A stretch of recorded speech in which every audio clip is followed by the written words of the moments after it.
So it's the middle of August and March break is almost done. My name is Melissa and this is the Couch Mom Club.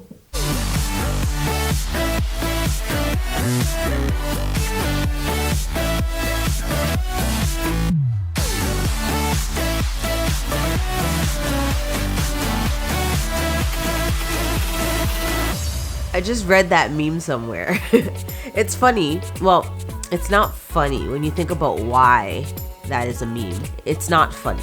But I laughed when I read it because the last time the kids were in school, it was March break. And now we're in the middle of August. School is almost going to be reopened again. The whole thing is just a mess. Parents all over the globe are just beating themselves up, asking themselves, am I gonna send my kid back to school? It is a crazy, crazy time. I feel it for them. I don't have kids that are school age right now. If I had kids school age, I know I would be right there with them, racking my brain, trying to figure out, am I gonna send my kids to school? Am I gonna start homeschooling? What is my job gonna say? Oh my goodness, the whole thing is just a lot. And I really, really do feel it for parents. I don't know what to say other than to say I support whatever decision you make. And I just hope and I pray that our kids will be safe once they return to school. In the meantime though, summer is not over. So I guess I don't need this outside, but we're headed into the ROM right now. I decided to take the kids out. We've been cooped up for some time now and I think it is high time we get out and do something fun. So we're going in. You can still get out and do some fun things, make some great memories with the family, and just, explore, see what's out there, go to different places, make it fun, but make it educational. I mean, face it, our kids have been out of school since what? March? That's a long time to be out of school. So parents, if you're out there doing fun things with your kids, make it educational too. One of the things that we did was go to the ROM, the Royal Ontario Museum in Toronto.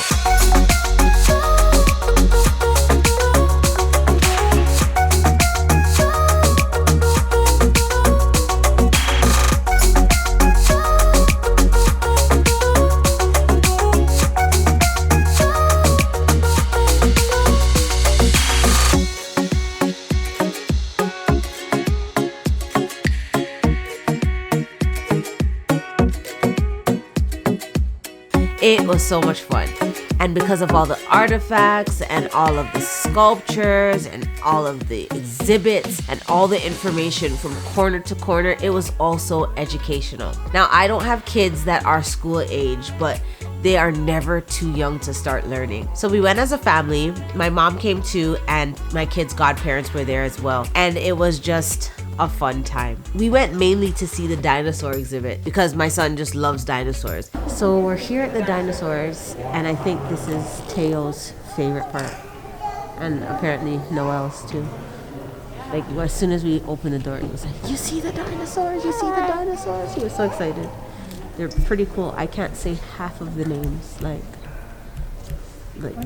probably 90% of the names I can't call them, but they're cool to look at. It's surprising how big they are. Recently, his aunt bought him a set of pajamas that had like dinosaur camouflage kind of looking things, and we call them Dinoflage. Well, my husband calls them Dinoflage, but he's adopted the name, and he's been just talking about dinosaurs ever since. So we said, let's go to the ROM, let's see the dinosaurs and everything else, of course. But the dinosaurs were the main event for us.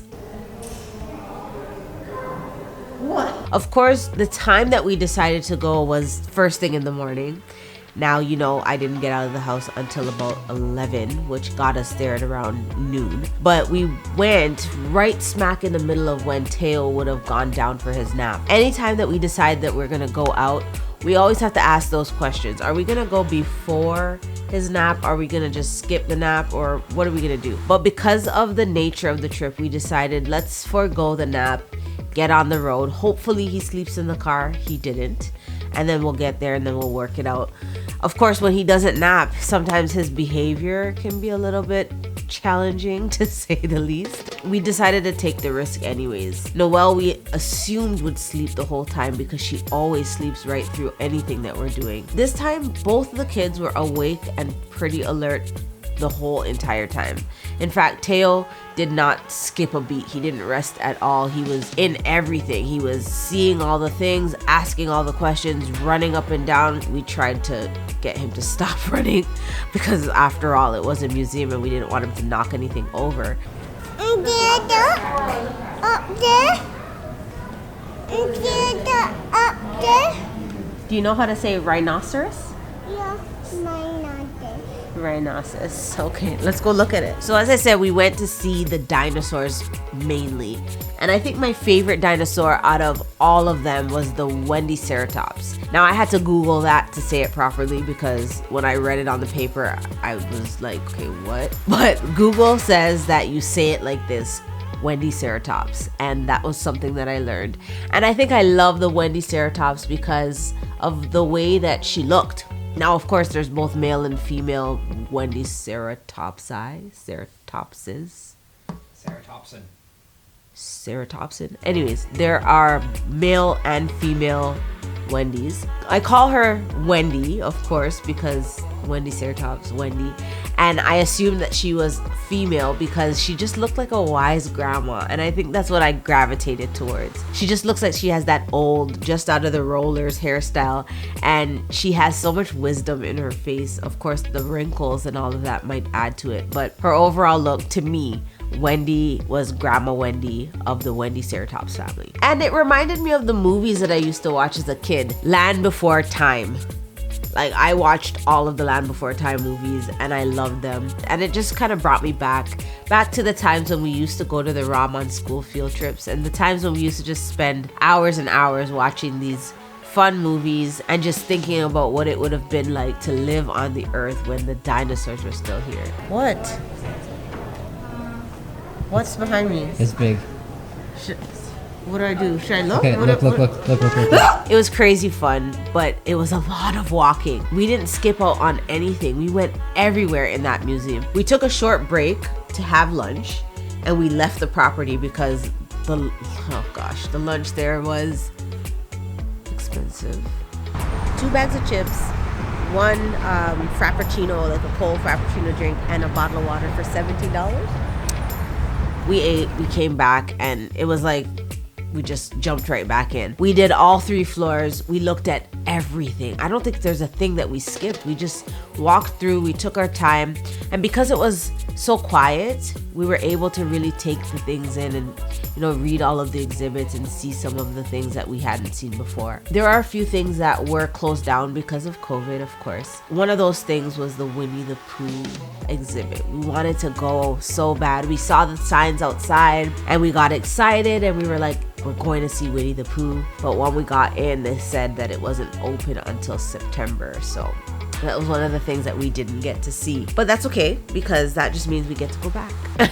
And I think we will go back. I remember going as a kid when we were in school. And this was my first time going as an adult. And I just realized how fun it is, not only for the kids, but for adults too. We learned a lot and we saw a lot of cool things, but it was totally worth it. By the end of the day, I think we were all just so exhausted. We walked that whole place, all 3 floors, every exhibit, and we were just tired.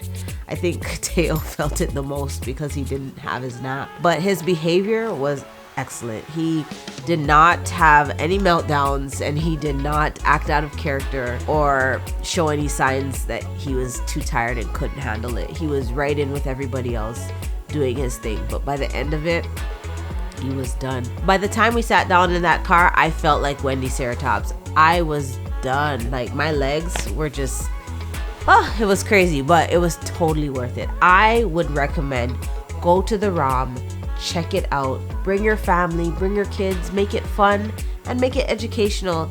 The kids need that kind of stuff. Of course, you could do the splash pads and visit the parks, but if you have an opportunity to do something educational, I would do it. Is there a bike? On that equipment and the horses. If you're not in Toronto, you can look for any kind of museum or something that will get them thinking and kind of warming up for the school year ahead. I enjoyed myself, and I know that if you go anywhere with your children, it's bound to be a good time. Before I close this video, I have some exciting news. Some very, very fun, exciting news. I have a mailing list. Oh my goodness, yay! I've been working on this thing for some time now because I'm not very tech savvy and the whole thing was kind of over my head, but I finally got it out.